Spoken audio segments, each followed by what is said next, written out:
हुसैन लब्बैक हुसैन लब्बैक हुसैन लब्बैक हुसैन लब्बैक हुसैन लब्बैक हुसैन लब्बैक हुसैन लब्बैक। औज़ु बिल्लाहि मिनश शैतानिर रजीम। बिस्मिल्लाहिर रहमानिर रहीम।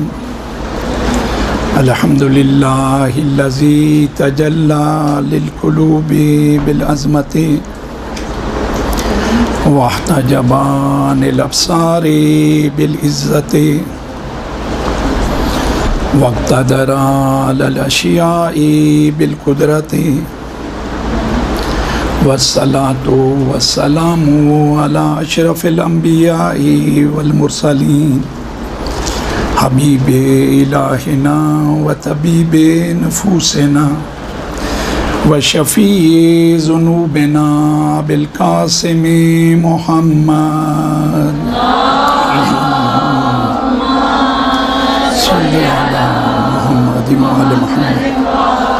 व अहले बैते तय्यबीन अत्ताहिरीन अल मासूमीन अल मज़लूमीन व लानतुल्लाहि अला आदाइहिम मिन यौम अदावतिहिम इला क़ियामि यौमिद्दीन। अम्मा बाद फ़क़द क़ाल अल्लाहु तबारक व तआला फ़ी मुहकमि किताबिही औज़ु बिल्लाहि मिनश शैतानिर रजीम।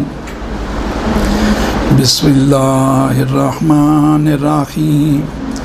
वल अस्र इन्नल इंसान लफ़ी खुस्र इल्लल्लज़ीना आमनू व अमिलुस्सालिहाति व तवासौ बिल हक़्क़ि व तवासौ बिस्सब्र। पर मोहम्मद व आले मोहम्मद सलावत।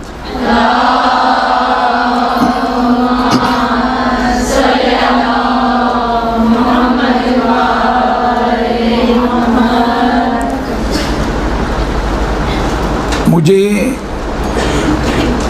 जिस मौजू पे गुफ्तगू करने के लिए कहा गया है कि हमारे जो शुआरा हैं, लिखने वाले और पढ़ने वाले जो हज़रात हैं, नोहा खां, कसीदा खां, इनकी ज़िम्मेदारियों के हवाले से कि इन हज़रात की ज़िम्मेदारियाँ क्या क्या हैं। सबसे पहली बात वो ये कि हम में से कोई एक फ़र्द भी ऐसा नहीं है जो माशरे में किसी भी एतबार से ज़िम्मेदार ना हो। हम सब किसी न किसी हवाले से रब्बुल इज़्ज़त की बारगाह में जवाबदेह हैं। अपने फ़र्दी आमाल के एतबार से भी और इज्तिमा के हवाले से भी। जब इन ज़िम्मेदारियों को हम अपने लिए आसान बनाना चाहें तो खालिक ने उसका बेहतरीन एहतमाम कर दिया है। खालिक ने ऐसी हस्तियों को नमूना बना के भेजा है कि उसूली तौर पे हमारी तमाम मुश्किलात को हल कर दिया है। पाक परवरदिगार का ये फरमान वलक़द काना लकुम फ़ी रसूलिल्लाहि उस्वतुन हसना। तो लिहाजा ज़िंदगी का कोई भी शोबा हो, हमें पैगंबर अकरम हज़रत मोहम्मद सल्लल्लाहु अलैहि वसल्लम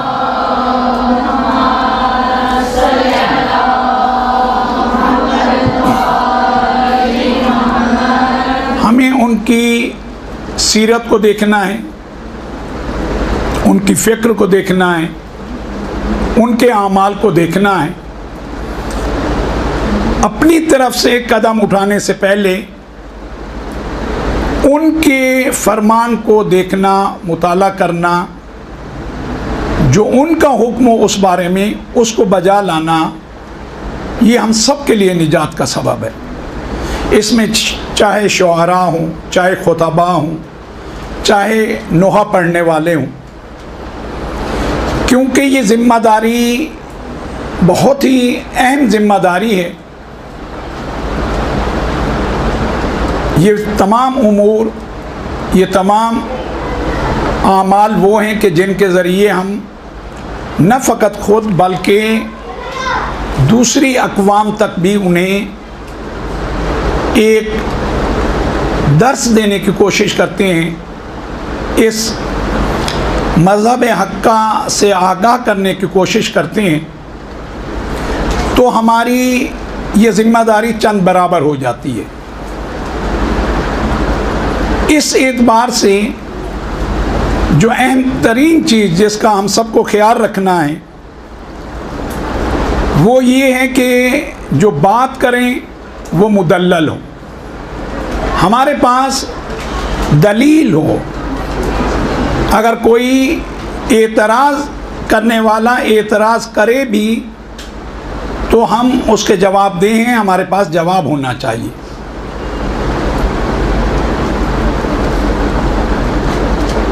हम में से हर फर्द की जहाँ ज़रूरत भी है, ज़िम्मेदारी भी है, सीरत मोहम्मद व आले मोहम्मद, अल्लाहुम्मा सल्लि अला मोहम्मद व आले मोहम्मद,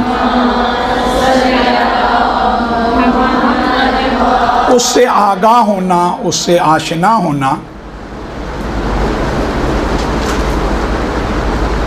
उस फ़र्द की ज़िम्मेदारी कहीं ज़्यादा बढ़ जाती है जो दीन के एतबार से कोई पैगाम देना चाहता हो। हमें इस बात को समझने के लिए अगर हम इन आयात को देखें कि सरवर कायनात जो वो मकाम व मंज़िलत रखते हैं कि रब्बुल इज़्ज़त के बाद वो मकाम व मंज़िलत किसी और के पास नहीं है। बाद अज खुदा बुज़ुर्ग थी तू ही किस्सा मुख्तसर। तो ऐसी हस्ती आप देखें कि रब्बुल इज़्ज़त उनके बारे में ये इरशाद फरमा रहा है, वमा यंतिकु अनिल हवा इन हुवा इल्ला वह्युन यूहा। इस मकाम पे होते हुए भी अपनी तरफ से कोई गुफ्तगू नहीं फरमाते। तरीक़ाकार ही ये है कि खालिक उन्हें ये सनद दे रहा है कि मेरा हबीब वही के अलावा कोई गुफ्तगू नहीं फरमाता। जब तक मेरा हुक्म नहीं होता मेरा हबीब बात नहीं करता, अपने लबों को जुम्बिश नहीं देता। न फ़कत ये कहा मेरे हबीब का अमल भी वो है जो हर एतबार से मैं उसकी तायीद करता हूँ, और तायीद भी इस तरीके से कि वो अमल दर हकीकत रब्बुल इज़्ज़त कहता है मेरा अमल है। एक मकाम पे फरमाया वमा रमैता इज़ रमैता, ए मेरे हबीब तू तीर नहीं चला रहा था जब तू तीर चला रहा था, वलाकिन्नल्लाह रमा, तेरा खालिक दर हकीकत वो तीर चला रहा था। यानी रब्बुल इज़्ज़त रसूल अल्लाह के कौल को अपना कौल याद फरमा रहा है, वो खालिक रसूल अल्लाह के अमल को अपने अमल से निस्बत दे रहा है। और फ़कत इतना नहीं, कौल व फ़ेल से पहले जो इंसान का इरादा होता है, रब्बुल इज़्ज़त का फरमान है कि ये वो हस्तियाँ हैं वमा तशाऊना इल्ला अन यशा अल्लाह। ये इरादा भी इनका अपनी तरफ से नहीं होता, इनका इरादा भी वही इरादा होता है जो रब्बुल इज़्ज़त का इरादा हो। अब गौर तलब बात यह है कि जब इतनी बड़ी हस्ती, वो जिसके सदक़े में ये पूरी कायनात खल्क़ की गई, इल्म के एतबार से उस कमाल पे हैं कि कोई उस बुलंदी को छू नहीं सकता, अमल के एतबार से उस बुलंदी पे हैं कि रब्बुल इज़्ज़त इनके अमल को अपना अमल कह रहा है और निस्बत दे रहा है, इनके इरादे को अपना इरादा खालिक बता रहा है। ये अगर अपनी मर्जी से कुछ नहीं करते तो आपकी और मेरी क्या ताकत है? फिर हमें कितना मोहतात होना चाहिए। इसीलिए खालिक ने कहा लक़द कान लकुम फ़ी रसूलिल्लाहि उस्वतुन हसना, तुम सबके लिए मेरा यह हबीब हुज्जत है, इसका फ़ेल हुज्जत है, इसका कौल हुज्जत है, इसकी खामोशी हुज्जत है। तुम्हें हर एतबार से इसकी पैरवी करनी है। और पैरवी भी किस तरीके से? कहा अगर तुमने इसकी पैरवी की यकीनन रब्बुल इज़्ज़त की, यकीनन मेरी पैरवी की। और कहा कि देखो इसकी शान ये है वमा अताकुमुर रसूल फखुज़ूहु, ये मेरा हबीब तुम्हें जो भी दे बगैर चूं चरा के उसे ले लो। वमा नहाकुम अन्हु फंतहु, और जिससे रोके उससे क्या करो? रुक जाओ। अपनी तरफ से कुछ करने की तुम्हें अगर निजात पाना चाहते हो इजाज़त नहीं है। अपनी मर्जी से कुछ करने जाओगे गुमराह हो जाओगे। और ये तो उसका करम है। मैं हमेशा अर्ज करता हूँ खालिक कितना करीम है। कहा कि देखो नकल मार के ही कामयाब हो, अपनी तरफ से कुछ नहीं करो। जो मेरे हबीब के आमाल हैं उनको देखते जाओ, उसी तरीके से अमल करते जाओ। जो तरीक़ेकार है उस तरीक़ेकार को अपनाते जाओ। कितना आसान कर दिया कि हमारे लिए नमूना अमल रब्बुल इज़्ज़त ने दे दिया।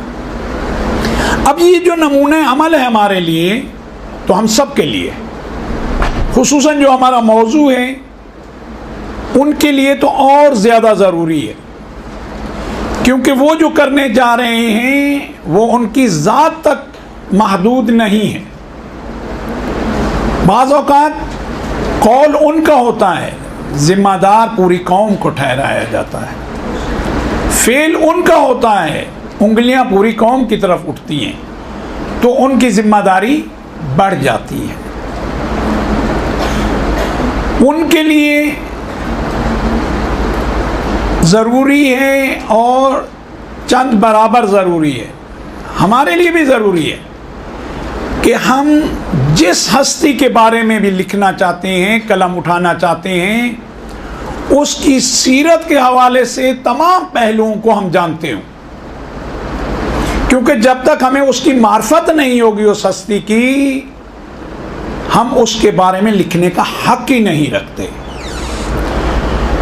वो हस्तियां उस मकाम पे हैं, कमाल पाकीज़गी उन्हें हासिल है। तो जिन्हें कमाल पाकीज़गी हासिल है उनके लिए अल्फाज भी पाकीज़ा होने चाहिए, फ़िक्र भी पाकीज़ा होनी चाहिए, तब जाके हम उन्हें लोगों के सामने बयान कर पाएंगे। और खालिक ने वाज़े ये हमें पैगाम दिया है, लिमा तक़ूलूना मा ला तफ़अलून, जो तुम अमल नहीं करते उसके बारे में कहते क्यों? और इसी तरतीब को खालिक ने, आप गौर करें, सूरह वल अस्र में बयान किया है। औज़ु बिल्लाहि मिनश शैतानिर रजीम, बिस्मिल्लाहिर रहमानिर रहीम, वल अस्र इन्नल इंसाना लफ़ी खुस्र। खालिक कसम याद कर रहा है। ये मतलब कोई मामूली नहीं है जो तुम्हारे सामने बयान किया जा रहा है। देखिए, खालिक को अपने एतबार के लिए कसम याद करने की ज़रूरत नहीं है।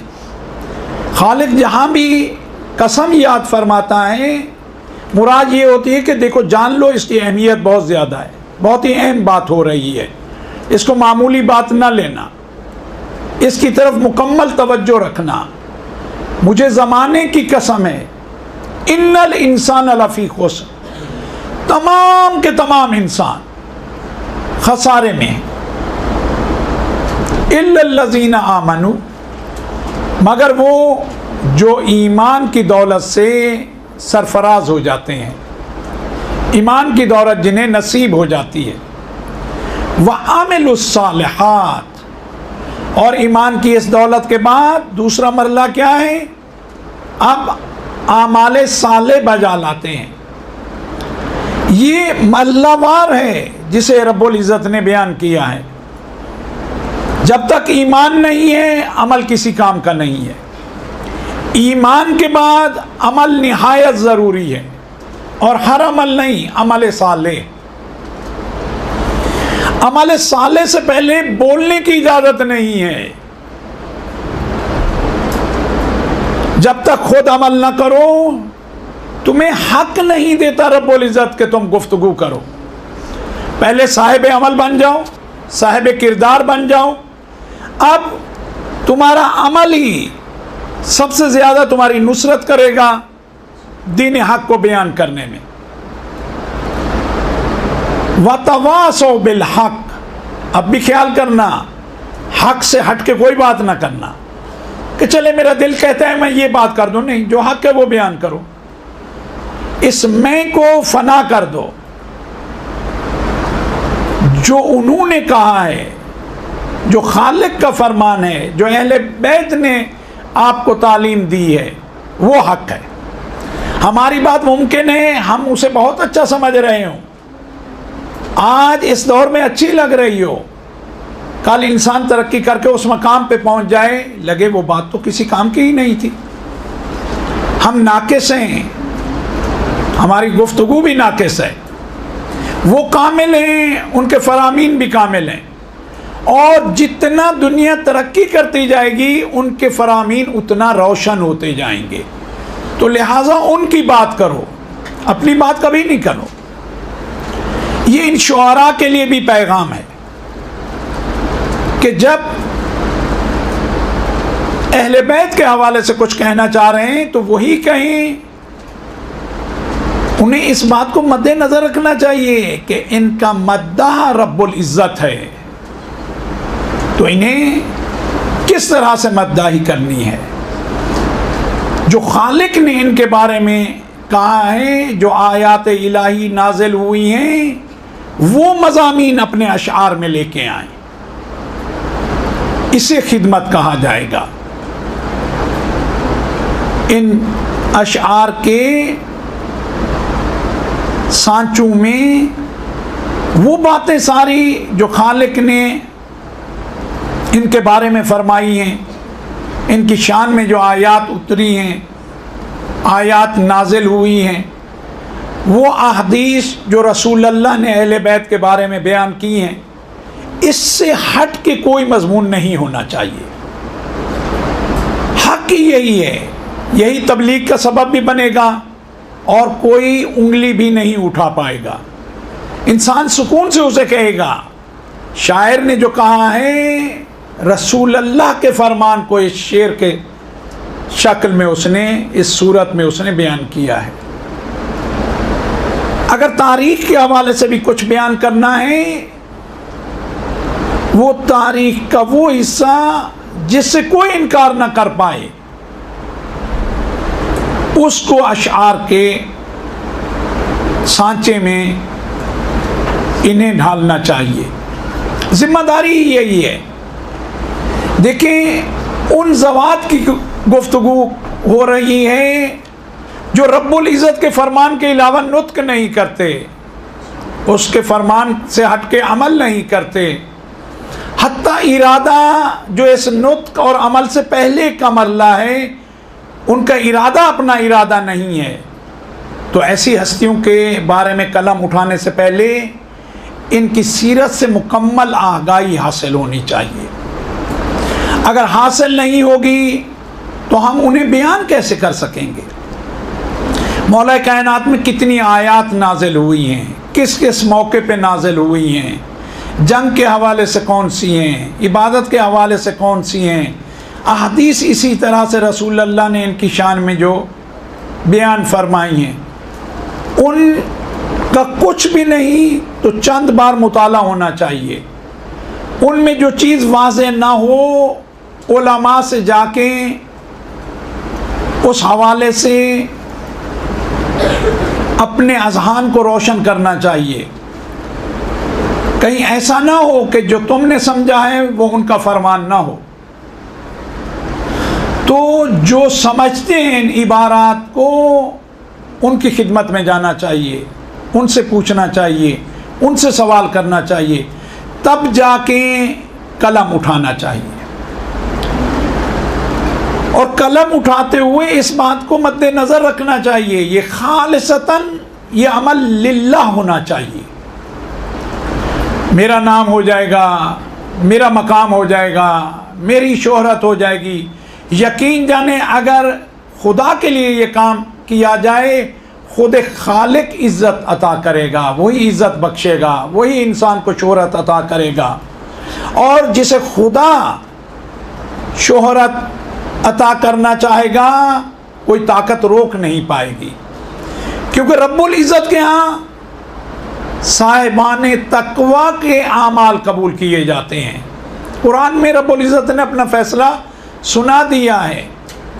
और जो खालिसतन रब्बुल इज़्ज़त के लिए अमल अंजाम दिया जाए, वो शायरी हो, वो नुआखानी हो, वो मरसिया हो, वो सोज़ हो, वो किसके लिए हो? वो रब्बुल इज़्ज़त के लिए हो, उसकी रज़ा के लिए हो, कि उसके महबूब बंदों के लिए मैं ये जिक्र कर रहा हूँ।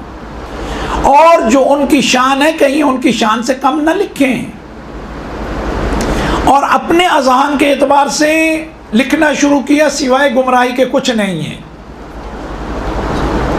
ये लिख देना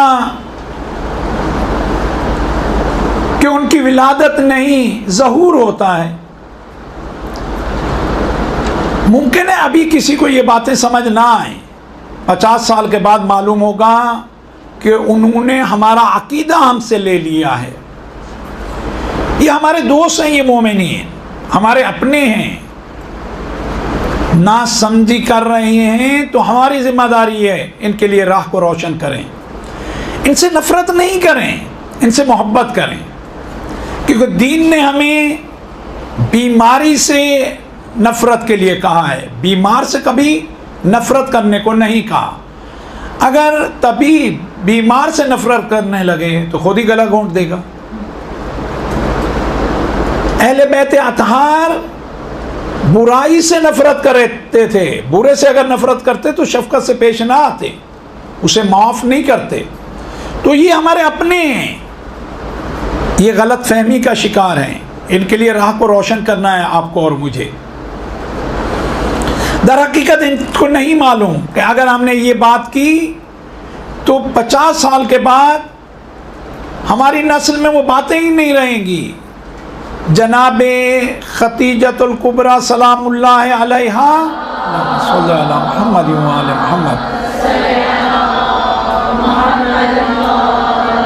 उनके शिकम अतहर में जनाब फातिमा तो ज़हरा को गुफ्तगू करना, जब विलादत ही नहीं होती तो शिकम में भी नहीं होते। जब शिकम में नहीं होते, वो जो हमारा अकीदा भी है, हमें उस पर फ़ख्र भी है, और बीबी की फजीलत भी है कि शिकम मादर में रह के माँ से गुफ्तगू करना। जब रसूलुल्लाह ने कहा, ए खतीजा, मुझे इस बात का गम है, दुख है कि तुम तन्हा हो गई हो, अब तुम्हारी सहेलियाँ तुमसे मिलती जुलती नहीं हैं, तुम बिल्कुल अकेली रहती हो। कहा, नहीं या रसूल अल्लाह, पाक परवरदिगार ने मुझे ये जो बेटी अता करनी है, ये शिकम में रह के मुझसे गुफ्तगू करती है, मुझे तसल्ली देती है, ये मेरी ढारस है। एक मर्तबा नहीं, कई मकामात पे। फिर हमारा वो अकीदा कि शिकम जनाब फातिमा तो ज़हरा सलामुल्लाह अलैहा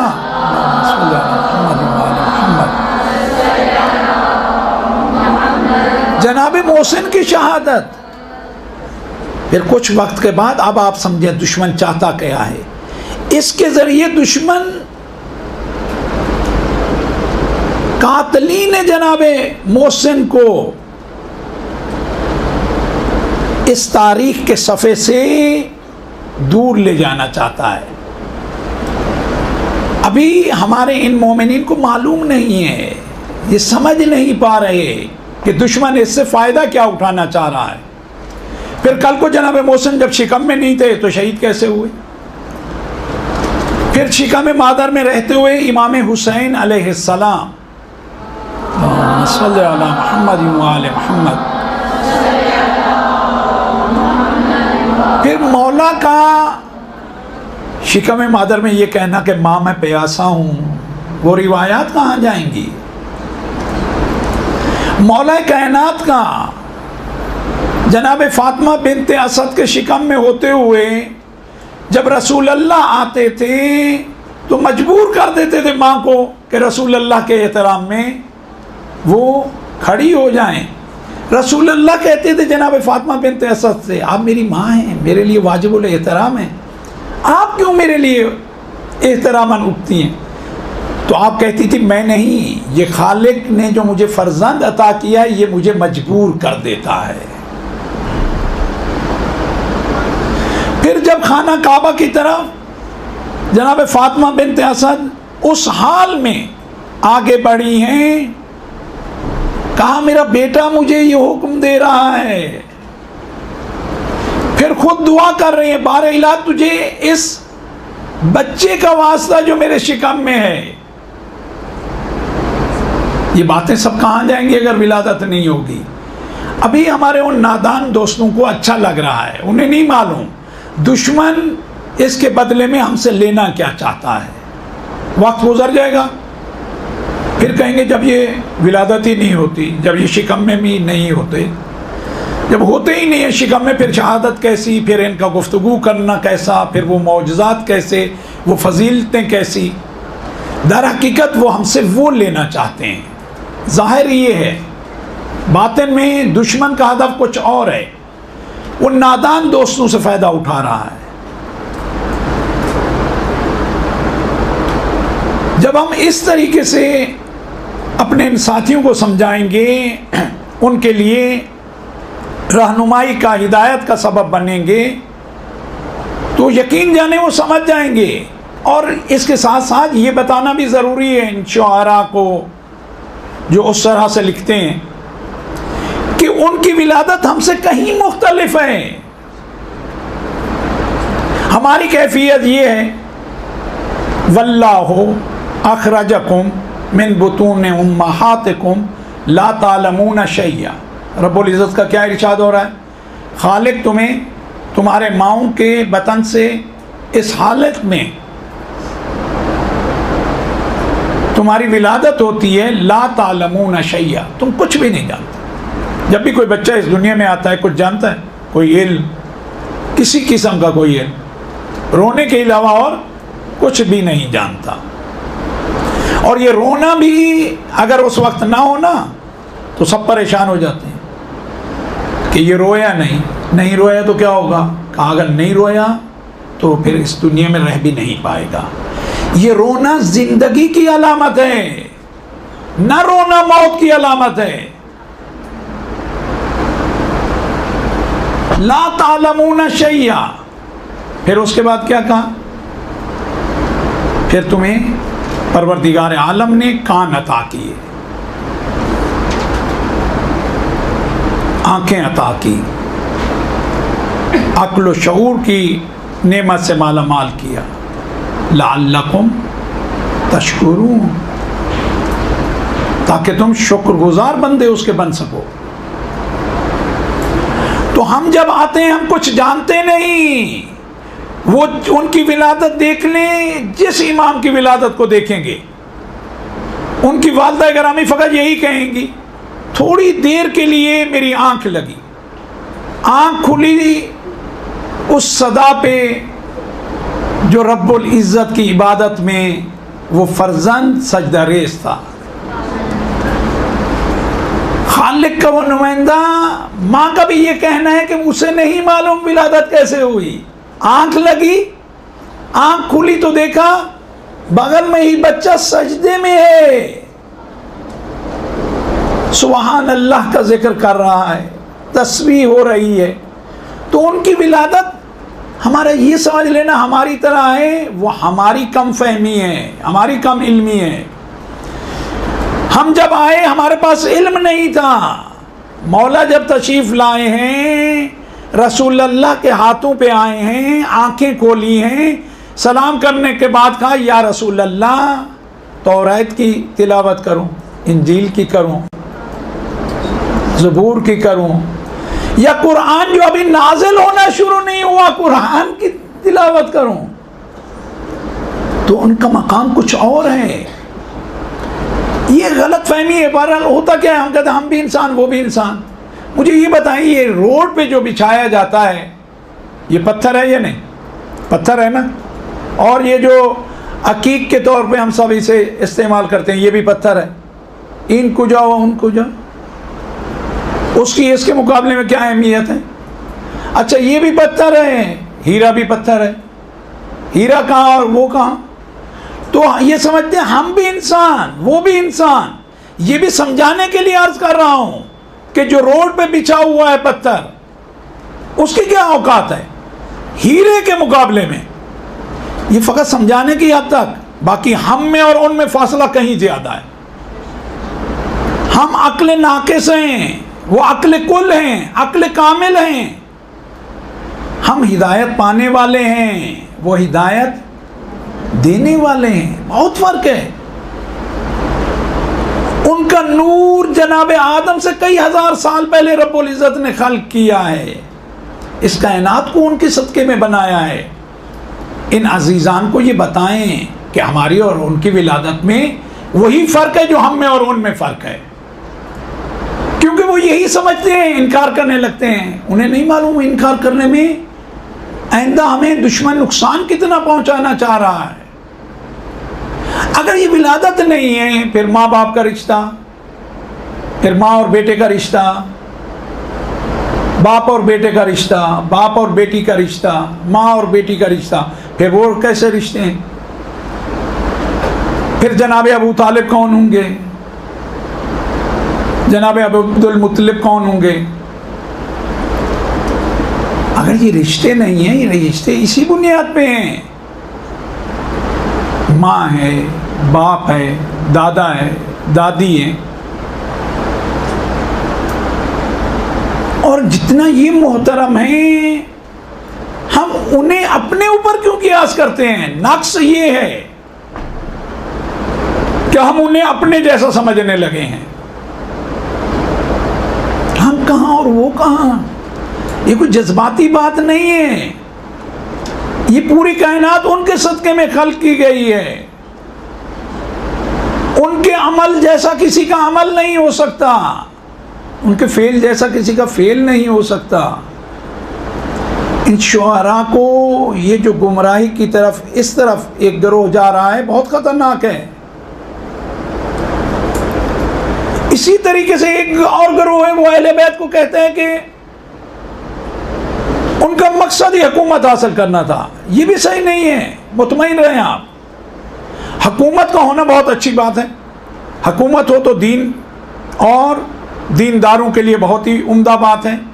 हुकूमत हो तो कवानीन शरीयत को बहुत ही बेहतरीन तरीके से लागू किया जा सकता है।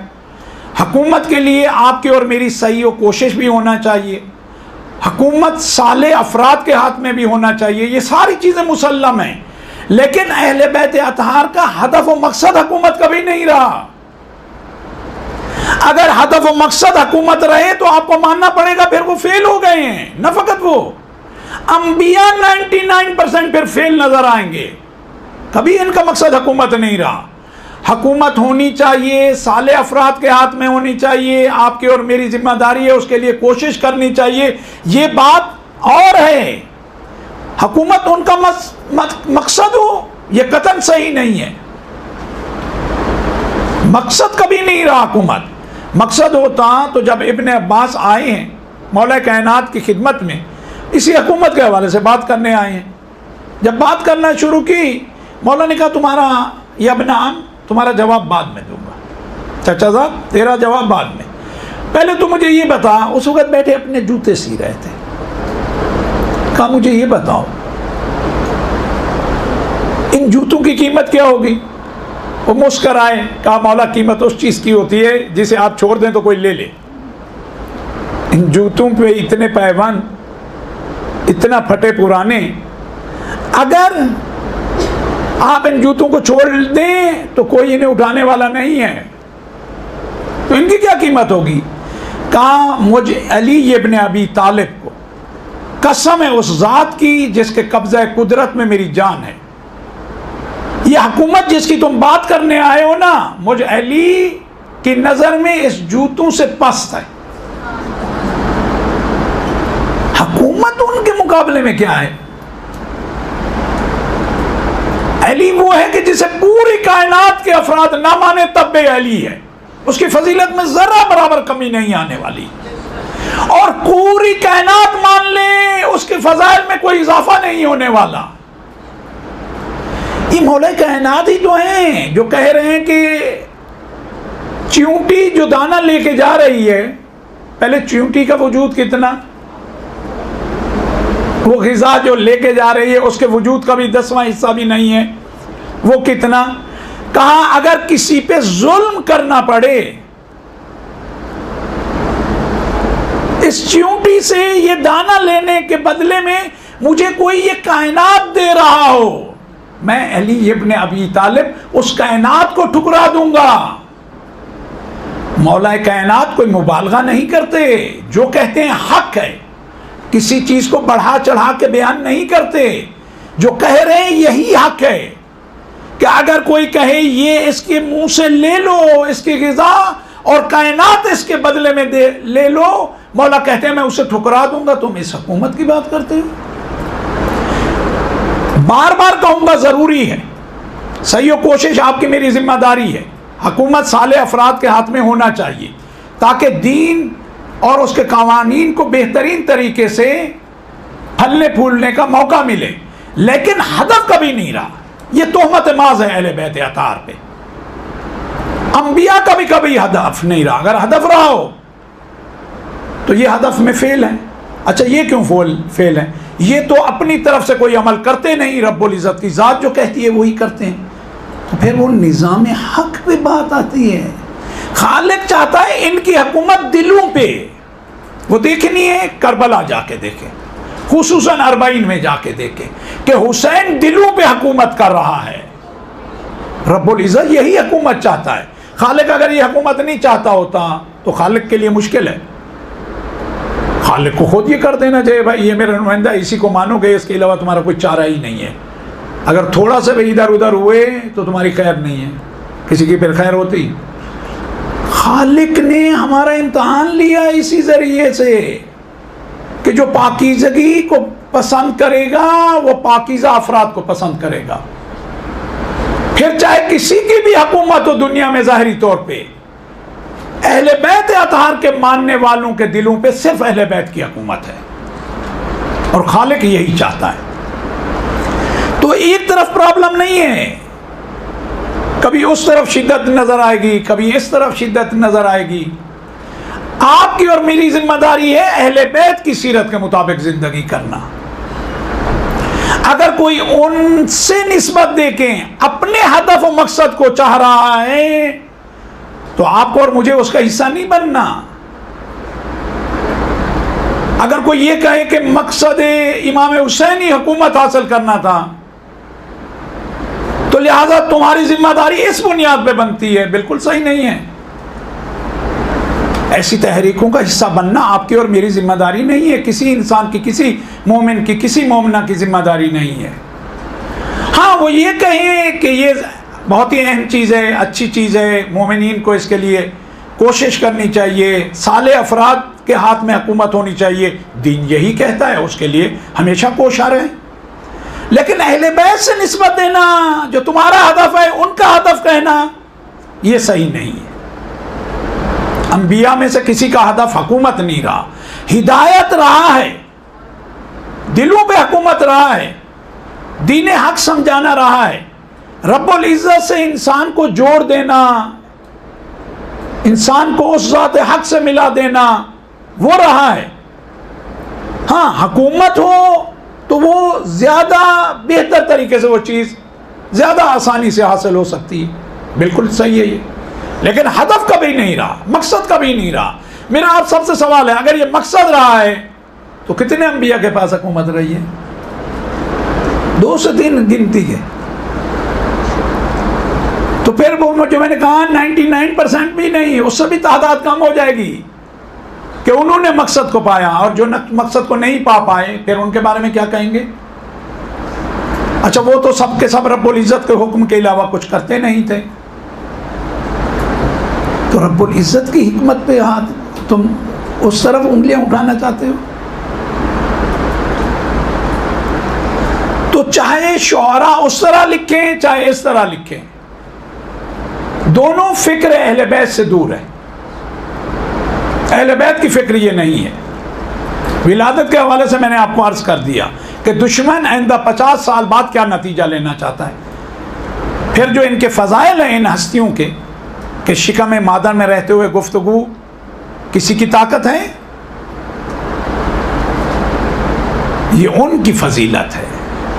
गुफ्तगू करना भी, गुफ्तगू समझना भी। मैं कहता हूँ आज अगर हम आम अफराद के साथ ऐसा कुछ हो, वहीं असल दिल की हरकत ही बंद हो जाए। और बाहर से ज़्यादा हमारे यहाँ जो ख़वातीन का खुसूसन हाल है, कोई आपको वो नहीं कहना चाह रहा, आप सब के सब पढ़े लिखे हैं, इन चीज़ों को समझते हैं, बल्कि इन चीज़ों को माशरे से आप ख़त्म करने की कोशिश भी कर रहे हैं। फिर ये होगा कि पता नहीं जिन्न है, भूत है, क्या है, हो क्या गया है, बला है, मेरे साथ होने वाला क्या है। पहले तो ये किसी की ताकत ही नहीं है, ये उनकी ताकत है। फिर उसके बाद आने के बाद किस बच्चे में ये ताकत है कि सजदे की शक्ल में हो और अपने अमल से हो। माँ ने तो देखा ही सजदे में है, ये नहीं है कि माँ ने उठाया हो सजदे की हालत में रखा हो। माँ तो कहती है मेरी आंख लगी, देखा तो बच्चा मेरे पहलू में सजदे में था, सजदे में भी था।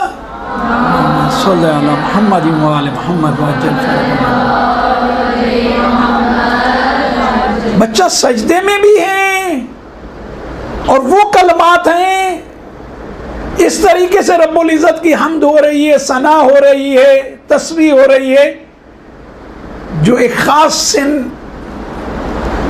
के बाद भी किसी की ताकत नहीं है उस तरीके से रब्बुल इज़्ज़त से गुफ्तगू करे।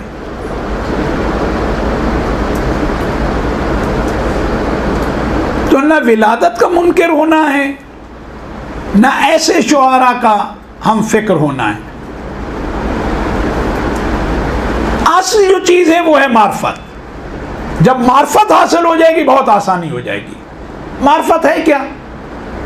मौला कायनात जो मुश्किल कुशा हैं, हर दर्द की दवा हैं, मौला ये मार्फत है क्या? मौला फरमाते हैं अल मार्फतो नूरुल कल्ब। मार्फत क्या है? ये दिल की पाकीज़गी है, दिल का नूर है। दिल जब नूरानी हो जाएगा फिर अहले बैत इसमें आके क़याम करेंगे। आपका और मेरा अकीदा ये है, आए ततहीर ये बताती है हर किस्म की निजासत उनसे दूर है। अगर मेरा दिल गीबत का एक तरफ अंबार पड़ा हो, एक तरफ तोहमत का अंबार पड़ा हो, एक तरफ झूठ का अंबार पड़ा हो, एक तरफ गलत फिक्र का अंबार पड़ा हो, दिल इन तमाम अंबारों से आलूदा हो, अहले बैत भी आएंगे। खाम ख्याली है ये। कब आएंगे? जब मार्फत होगी। किसकी मार्फत? सबसे पहले आपकी अपनी मार्फत, मेरी अपनी, मेरी ज़ात के बारे में। मार्फतुन नफ्स रसूलुल्लाह फरमा रहे हैं अनफउल मारिफ, सबसे ज्यादा नफा बख्श मार्फत किसकी है? अपनी ज़ात की। क्योंकि जब मैं अपनी ज़ात की मार्फत हासिल करूंगा तो मुझे अपने खालिक की मार्फत हासिल होगी। मौला ने यही फरमाया ना, मन अरफा नफ्सा फ़क़त अरफा रब्बा। माशाल्लाह बेटा। तो तब जाके, क्योंकि जब मैं अपना नक्स देखूंगा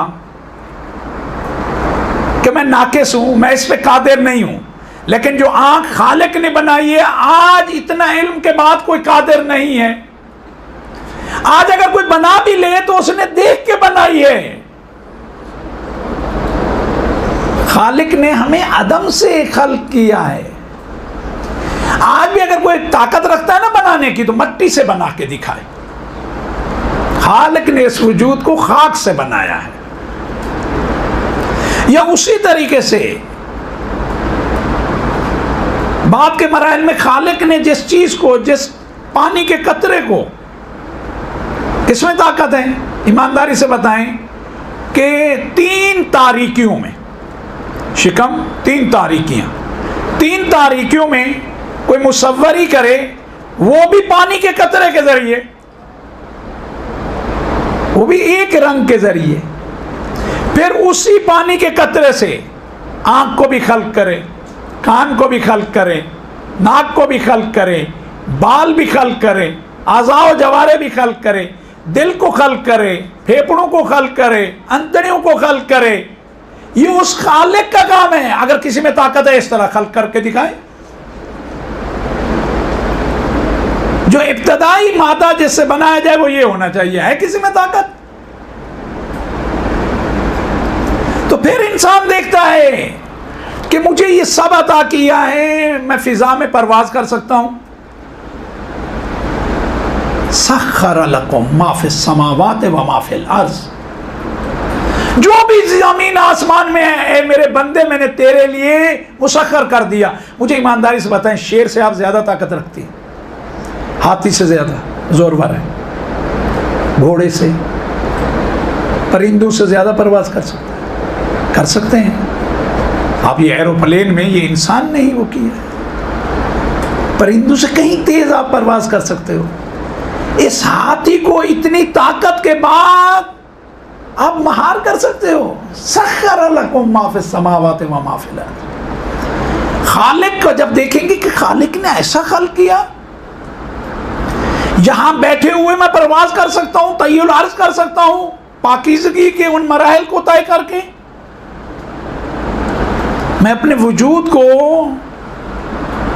एक लम्हे में एक मकाम से दूसरे मकाम तक पहुंचा सकता हूं।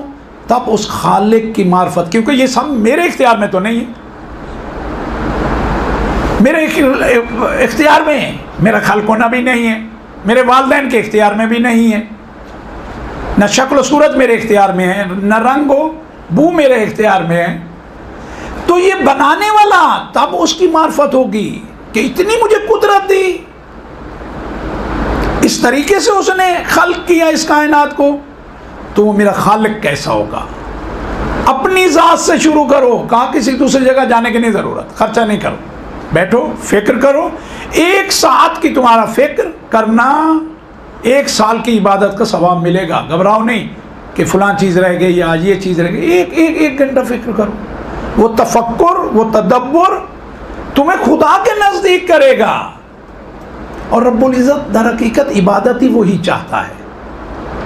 नमाज यकीन जाने इन तमाम चीज़ों का मुकद्दमा है, ताकि पाकीज़गी हासिल हो और उन मराहिल को तय किया जाए।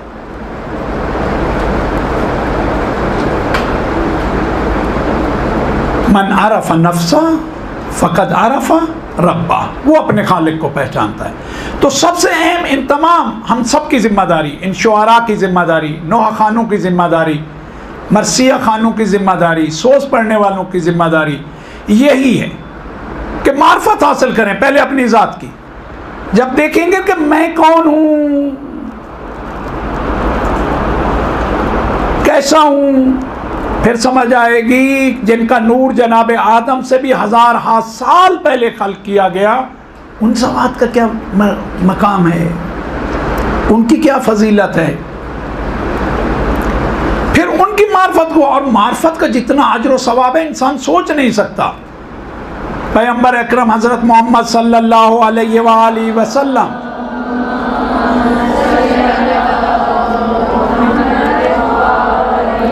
आप फरमाते हैं बाज़ुकुम अक्सर सलातन मिन बाज़, तुम में से बाज़ को बाज़ पे नमाज के हवाले से फजीलत है। कोई नमाज जल्दी जल्दी पढ़ता है, कोई जिस तरह हक है खुशू व खुशू के साथ पढ़ता है। खुशू व खुशू के साथ पढ़ने वाले को इस जल्दी जल्दी पढ़ने वाले पे फजीलत है। कोई अव्वल वक्त में पढ़ता है, कोई आखिर वक्त में पढ़ता है। अव्वल वक्त वाले को फजीलत है, आखिर वक्त। बाज़ुकुम अक्सरो सलातन मिन बाज़, बाज़ को बाज़ पे फजीलत है। कोई नमाज शब्द किसी की तर्क नहीं होती, कोई नमाज सुबह पढ़ता ही नहीं है। बास को बास पे नमाज के हवाले से क्या है, फजीलत हासिल है। आगे फरमाया व बाज़ुकुम अक्सरो हज्जन मिन बास को बास पे हज के हवाले से फजीलत है। किसी ने हज को वैसे ही अंजाम दिया, लम्हा ब लम्हा अपने अमल के बारे में बहुत ही फिक्रमंद रहा, हर अमल को जिस तरह अहले बैत ने रहनुमाई फरमाई है उस तरह हो गया। किसी ने कोई बाज़ जगहों पे तवज्जो ही नहीं दी। कोई तवाफ़ में मुसलसल रब्बुल इज़्ज़त की ज़ात से अहले बैत से मुत्तसिल रहा, तवस्सुल रहा, कोई तवाफ़ में बातें करता रहा। हज दोनों ने किया, लेकिन इन दोनों के हज में फ़र्क है।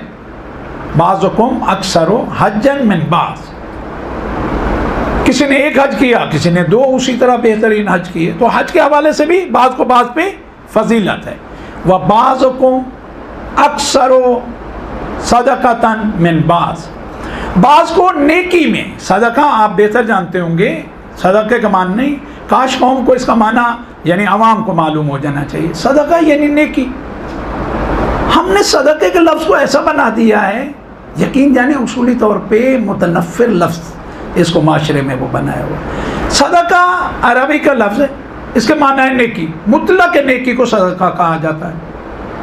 आपका सलाम करना सदका है, किसी को राह बताना सदका है, किसी से खुश अखलाकी से पेश आना सदका है, बड़े का एहतराम करना सदका है, छोटे के साथ मेहरबानी करना सदका है।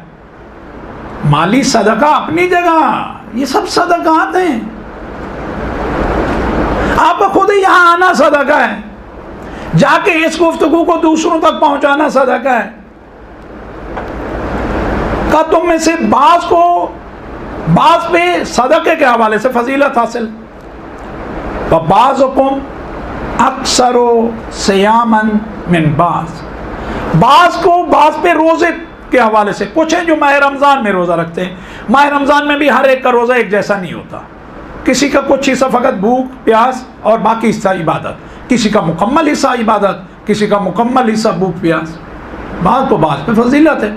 अच्छा, कुछ माह रमज़ान के से हटकर भी महीने में 3 रोज़े रखते हैं। कुछ हैं जो महीना भर फ़कत जो वो रोज़ा जो हराम है उसके अलावा सारे रोज़े रखते हैं। तो बाज़ को बाज़ पे क्या है, फजीलत है रोज़े के एतबार से। लेकिन रसूल अल्लाह फरमाते हैं अफ़ज़लुकुम व अफ़ज़लुकुम, तुम में से अफ़ज़ल कौन है? अफ़ज़लुकुम मारिफ़तन, जो मार्फत के एतबार से जितना ज़्यादा मार्फत रखता है, जितना ज़्यादा अपनी रखेगा उतनी अहले बैत की हासिल होगी, जितना ज़्यादा अपनी मार्फत रखेगा उतना रब्बुल इज़्ज़त की हासिल होगी, और जितना मार्फत में आगे होगा उतना रब्बुल इज़्ज़त की बारगाह में उसका मकाम बुलंद होगा। तो दर हकीकत इन तमाम हमारे साथियों की जो कलम उठाते हैं, शायरी करते हैं या जो शायरी को बयान करते हैं नोहे की शक्ल में, कसीदे की शक्ल में, इन तमाम साथियों की जिम्मेदारी ये है कि अहले बैत की ज़्यादा से ज़्यादा मार्फत हासिल करें, उनकी सीरत को बेहतरीन तरीके से पढ़ें। मौला सज्जाद के बारे में लिखना चाहते हैं, सुकून से बैठें, अल्लाह रब्बुल इज़्ज़त से मदद तलब करें, 2 रकात नमाज पढ़ें, मुसल्ले पे चले जाएं, इनका कलाम इबादत का हिस्सा हो जाएगा। जनाब सज्जाद की पूरी सीरत को देखें, फिर देखें रब्बुल इज़्ज़त ये नूर इनके कल्ब पे कैसे उतारता है, क्योंकि उनके कलाम के बारे में तो है कलामुहुम नूर, और उनसे मुखातिब करके भी कहा गया है कलामुकुम नूर, आपका तो कलाम ही। जिनका कलाम नूर है तो हमारे कलम से भी नूर की किरणें वो फूटनी चाहिए। हम भी जब उनके लिए कुछ करें तो ऐसा हो, क्योंकि मैंने पहले भी अर्ज किया, जो कमाल पाकीज़गी जिन्हें हासिल है, जब उनके बारे में कलम उठाना है तो फिर ये कलम वो हो जो कमाल कर दे। इस हवाले से मैंने चंद चीज़ें, वो अशार चंद वो किए थे कि आप साथियों के सामने अर्ज़ करूं कि अशार होने ऐसे चाहिए। आपको जब भी कहीं तबलीग करनी है, कहीं शोहरा से, ख़वातीन में भी हैं, आपके अजीज़ों में भी होंगे, उनकी रहनुमाई की जाए। अच्छा, ये अपने हैं, मैंने जो कहा इनसे मोहब्बत करें, प्यार मोहब्बत से पेश आएँ। ये तुमने क्या कर दिया, ये आपकी मेरी जिम्मेदारी नहीं है। आपकी मेरी जिम्मेदारी उसको डांटना नहीं है, आपको मुझे इख्तियार भी नहीं है। आपकी और मेरी जिम्मेदारी ये है, अगर वाकई हम खुलूस से ये कहना चाहते हैं तो उनसे अगर कोई गलती हो रही है उसकी निशानदेही, वो भी प्यार और मोहब्बत से, और उनसे कहीं उनके मज़ामीन ऐसे होने चाहिए जो या किसी हदीस की तर्जमानी कर रहे हों या किसी आये शरीफा को बयान कर रहे हों। और सबका शुआरा में ये कुव्वत गोयाई कहें, बयान करने की ताकत कहें, ये सब उनमें थी। हम देखें ये जिस शायर ने भी लिखा है, हम लोग फातिमा की दुआओं का है असर है किस कदर बुलंद ये रुतबा हमारे पास, आले नबी का जिक्र इबादत से कम नहीं, फर्श अज़ा मिसले मुसल्ला हमारे पास। तो हम कहते भी यही हैं, आदाब फर्श अज़ा भी यही हैं कि बावजू होके हैं, तवज्जो से सुने, फ़िक्र को एक तरफ रखें, और अहले बैत के फरामीन जहाँ बयान हो रहे हों तो ये ना देखें बयान कौन कर रहा है, ये देखें बयान क्या हो रहा है। और इस घर की तो शान ये है, इनके घर में बे इजाज़त जिब्राइल आते नहीं, कद्र वाले जानते हैं कद्र शाने अहले बैत। जिनके घर में जनाबे जिब्राइल बगैर इजाज़त के ना आते हों तो मुझे भी उनके बारे में लिखने के लिए बिलाखिर कुछ इजाज़त तो चाहिए। वो इजाज़त वही पाकीज़गी है, उनकी सीरत से आगाही है, वो खुलूस है और खालिसतन अल्लाह रब्बुल इज़्ज़त के लिए लिखना है। और ये इदारा, ये फ़र्श अज़ा, यहाँ से होती है तबलीग दीन व ईमान की। इदारा दीन का है, मजलिस अज़ा क्या है? यही है मजलिस अज़ा, यही चीज़ होनी चाहिए। ख़ानदान मुस्तफ़ा का जिक्र करने के लिए आदमी सच्चा, खरा और ख़ानदानी चाहिए। हर एक का काम नहीं है इनके बारे में इनका जिक्र करना। ख़ानदान मुस्तफ़ा का जिक्र करने के लिए आदमी सच्चा, खरा और ख़ानदानी चाहिए। और खुसूसन इस चीज़ की तरफ मैं कोशिश करता हूँ जहाँ भी हूँ इसकी तरफ ज़रूर तवज्जो दिलाई जाए। और भी उलमा ने, मैं तालिब इल्म आपके सामने अर्ज़ कर रहा हूँ, और उलमा ने भी, मुझे उम्मीद है कि यकीनन कई मरतबा इस बात की तरफ इशारा किया होगा, उसूल दी का तहफ़्फ़ुज़ फ़ुरूए दी की बका, जहाँ में कल की तरह आज भी हुसैन से है। उसूल दी का तहफ़्फ़ुज़, क्योंकि हमारे कई जगहों पे पढ़ा जाता है, बहुत जोश से पढ़ा जाता है, तुम नमाज नहीं पढ़ते, हुसैन ने नमाज के लिए सर कटा दिया। यकीन जाने मौला हुसैन के हक में ये बहुत बड़ा जुल्म है। मौला हुसैन ने नमाज के लिए सर कटाया।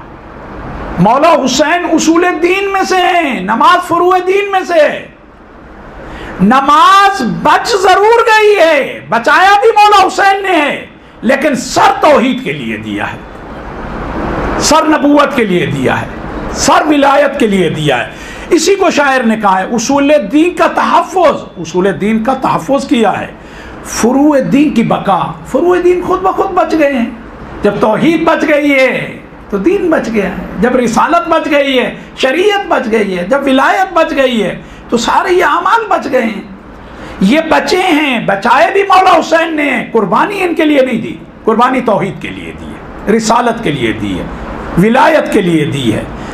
जहाँ में कल की तरह आज भी हुसैन से है, जहाँ से फ़र्क के हलाल व हराम उठ जाता, ये वाक़फ़ियत अमर नई हुसैन से। मौला हुसैन ने ही हमें आशना किया, अमर नई का दर्स मौला हुसैन ने दिया है। यानी ये मज़ामीन होने चाहिए अशआर में। जिक्र हम करते रहेंगे हश्र तक शब्बीर का, मोतबर है ये तरीका कल्ब की ततहीर का। कल्ब इन मजालिस से मुनव्वर होने चाहिए, पाकीज़ा होना चाहिए, आलूदगियों से हमें दूर होना चाहिए। इन मजालिस के बाद ये हो कि हर हाल में हम बुराइयों से दूर होने का मुसम्मम इरादा करें। मजालिस इस तरह की होनी चाहिए, अशार इस तरह के होने चाहिए, इनका असर इस तरह होना चाहिए। और मौला हुसैन की ज़ात, मैंने कहा अशआर में अहदीस का मजमून होना चाहिए। पैगंबरों की ज़ियारत नसीब होगी तुम्हें, दरे हुसैन पे बैठो नजर जमाए हुए। ये उस रिवायत की तरफ इशारा है कि अंबिया ज़ियारत को आते हैं। तो जब सीरत को पढ़ेंगे, उनके फ़ज़ाइल को पढ़ेंगे, तो कलम फिर उस तरफ इन रिश्तों से जुड़ेगी। और अगर नहीं जानते होंगे हदीस को, आयात को, तो फिर जो हम चाहेंगे बयान करेंगे। हम नाकिस, और कलम किसके लिए उठाया है? जो कामिल है। नाकिस क्या कर पाएगा नक्स के अलावा? तो लिहाजा आयात इलाही से, अहदीस से, यानी वो जो जिम्मेदारी का मुझे कहा गया है, अहम तरीन जिम्मेदारी ये है वो इन चीज़ों से अपने आप को आशना करें। और साबका शुअरा ने ये लिखा है, ये पूरी रिवायत आप कई दफ़ा सुन चुके होंगे, कई जगह आप इसका मुज़ाकरा कर चुके होंगे, कई दफ़ा आप इसकी तौज़ीह दे चुके हो। बंदा 1000 साल इबादत अगर करे और ज़र बेक़द्र कुए हो राह हक में दे, हज भी पियादा पा जो 1000 उसने हूँ किए, और बेगुनाह कत्ल हो वो जुल्म जौर से, हुब्बे अली की मैं नहीं गर दिल के जाम में, जन्नत की बू न पहुंचेगी हरगिज मशाम में। मुकम्मल पैगंबर अकरम की रिवायत है, उसको शायर ने ये रंग दिया है। तो ये कौल किसका है? मासूम का, वो भी मासूमीन के सरदार का, जनाब रसूलुल्लाह सल्लल्लाहु अलैहि वसल्लम।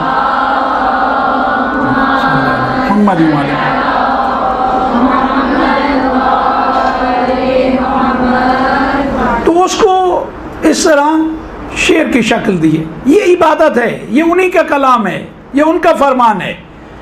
उनके बारे में उनकी बात होनी चाहिए। हमारी ताकत क्या है? हम अपनी तरफ से लिखें। अगर लिखेंगे तो बिलाखिर जैसे हम नाकिस हैं वो नक्स रहेगा उसमें।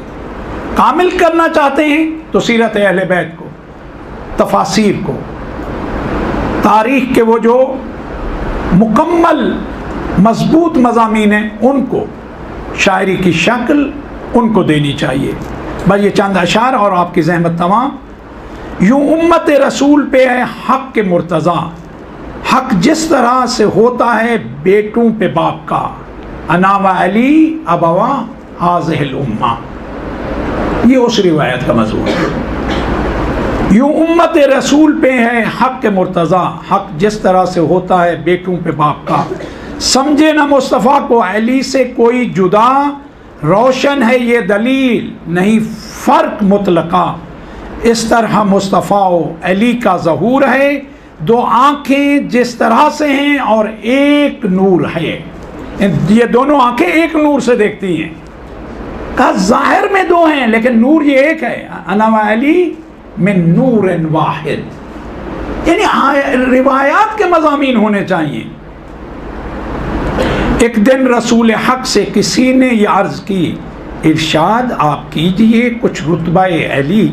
फरमाया मुस्तफ़ा ने कि मैं और मेरा वसी थे एक नूर खिलकत आदम भी जब न थी, थे एक नूर खिलकत आदम भी जब न थी, माने दे रूह जिस्म के बाहम रहा हूँ मैं, मुझसे जुदा न वो है न उससे जुदा हूँ मैं। ये रिवायात है। और हक़ यही है कि जो शायरी अहले बैत के लिए की जाए, वो जो कामिल हस्तियों का कलाम है उसको अशार की शक्ल में उस सांचे में डालना चाहिए। ज़िम्मेदारी यही है, हमारी ज़िम्मेदारी है हम ऐसे कलाम को सुने।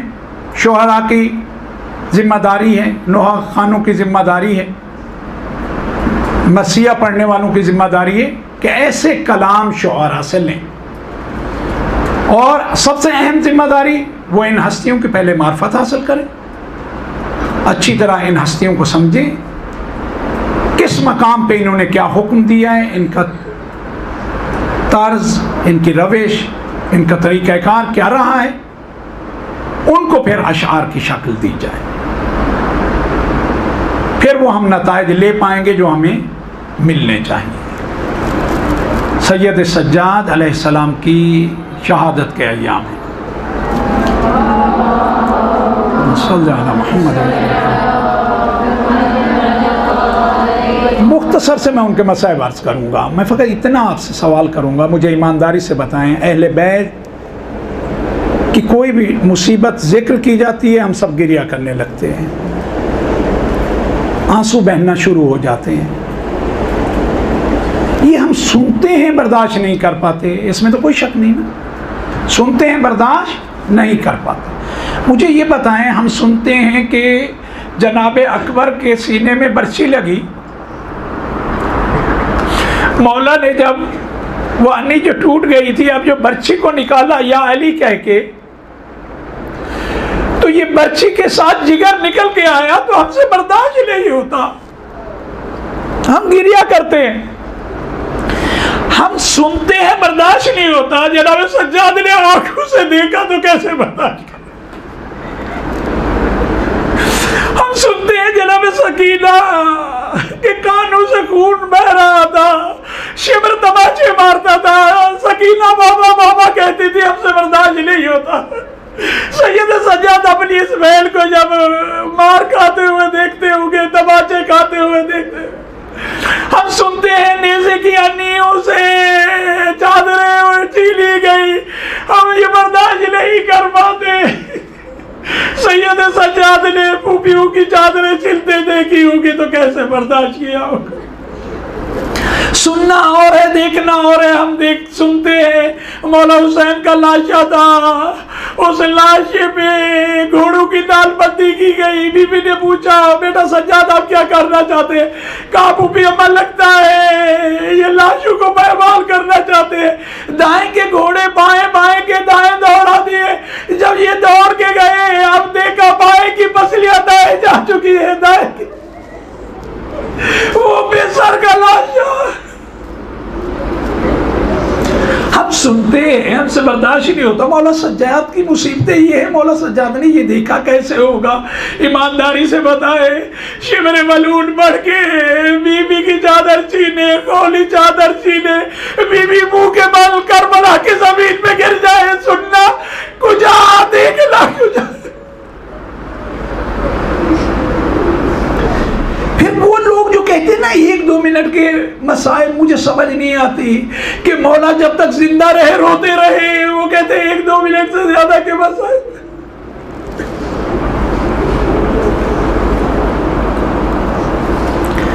अजीब फिक्र है, अजीब अजहान को वो किया जा रहा है, आलूदा किया जा रहा है इन बातों से। ये तो हस्ती वो है, जनाब आदम रोए हैं कितना पहले, जनाब नूह रोए हैं कितना पहले, विलादत के वक्त रसूल अल्लाह रोए हैं कितना पहले। एक दफा नहीं कई मर्तबा रोए हैं। हुजरा जनाब उम्मे सलमा में रोए हैं, खाक करबला की उठा के दी है। हुजरा आयशा में रोए हैं, बीबी कई बार रोई है, मौला कायनात रोए हैं, जनाब ज़ैनब के पर्दे को रोए हैं, वसीयत करते हुए बेटे हुसैन को करीब बुला के कहा मैं उस वक्त नहीं होगा, मेरी ज़ैनब के बाजू होकर मेरी तरफ से बोझ, मेरी विलायत को बचाने के लिए ये शहजादी आगे होगी।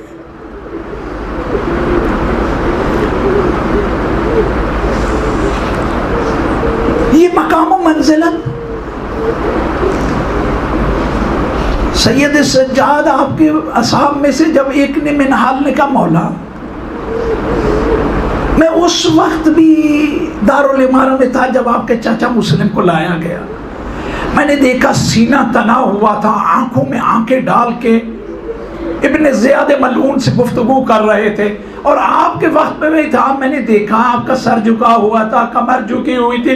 रोके कहा तूने इंसाफ नहीं किया, मेरे चाचा तनहा थे, मेरे साथ बेमकना चादर मेरी फूफिया माए फूफिया पहले मेरे साथ थी। उसने देखा तसल्ली देना चाह रहा था, मौला का गम और ताज़ा हो गया। कहा मौला शहादत तो आपके लिए शहादत है। कहा ये शहादत है कि माऊ फूफियों बहनों के साथ शराबियों के मज में, शराबियों के दरबारों में जाना भी हमारे लिए शहादत है। उसने देखा मौला बहुत गमगीन हो गए। कहा मौला फिर कितना रोइएगा? मौला ने कहा कि याकूब का एक यूसुफ नजरों से ओझल हुआ, इल्म इमामत से जानते थे कि जिंदा है, लेकिन फिर भी फिराक में इतना रोए मोहब्बत से जुदा हुए, किस हाल में जुदा हुए। कासिम के मामा टुकड़े लेके आए हैं, मेरे चचा के शाले कटे हुए लाए हैं, मेरे चचा के फर्क मुबारक में गोश्त लगा, वो जब जमीन पे आए हाथ नहीं थे मुंह के बल आए। मेरे भाई के सीने में पर्ची लगने के बाद उसने उस अली को तोड़ दिया है। अरे मेरे असगर कत्ल होने के बाद भी जमीन में नेज़े मार मार कर उसके लाशे को नेज़े पे मैंने बुलंद देखा है। मेरे बाबा को कुंद खंजर से शिवरे मनूर ने बेदर्दी से कत्ल किया है। तुम कहते हो कितना रोगे। किसी ने कहा मौला इतना बताएं सबसे ज्यादा आपके लिए सख्त कहां था। मैं कहता हूं जब मौला से ये सवाल किया गया होगा ना, यकीन जाने अकबर का लाशा याद आया होगा, वो बच्ची याद आई होगी, कासिम के लाशे के टुकड़े याद आए होंगे, असगर का चश्मा लाशा वो छोटा सा सरनों के नेज़ा पे याद आया होगा, चचा अब्बास के कटे हुए शाने याद आए होंगे, असहाब के लाशे याद आए होंगे, लेकिन कहा शाम शाम शाम। मेरा इमाम इतना गयूर है, कहा कि मुझे शाम कभी नहीं भूलेगा वो मंजर, शराबियों के मजमे मेरे मेरी फूफियों का होना, मकना चादर होना, और शराबी का मेरे बाबा के चेहरे पे चूमे के जरा से हमले करना, वो ताश में सामने बाबा का सर होना, मुझे शाम नहीं भूलेगा। सकीना को वो मुझे दफन करना मुझे कभी नहीं भूलेगा। शाम शाम शाम। जब सबको रिहाई मिली है ना, तो मौला के बारे में जैसे पानी ढलान की तरफ जाता है, जब सब सवार हो गए, अब कैद खाने की तरफ आए, खुद को कब्र सकीना पे गिरा दिया। उठो सकीना, तुम कहती थी मुझे बाबा के पास जाना है, उठो हम मदीना जाते हैं, हमारे साथ नहीं। अला लानतुल्लाह अलल कौमिज़ ज़ालिमीन सय्यअलमुल्लज़ीना ज़लमू अय्या मुनक़लिबिन यनक़लिब। वार इलाह तुझे वास्ता है मोहम्मद व आले मोहम्मद का इस कलील तवस्सुल को अपनी बारगाह में कबूल फरमा।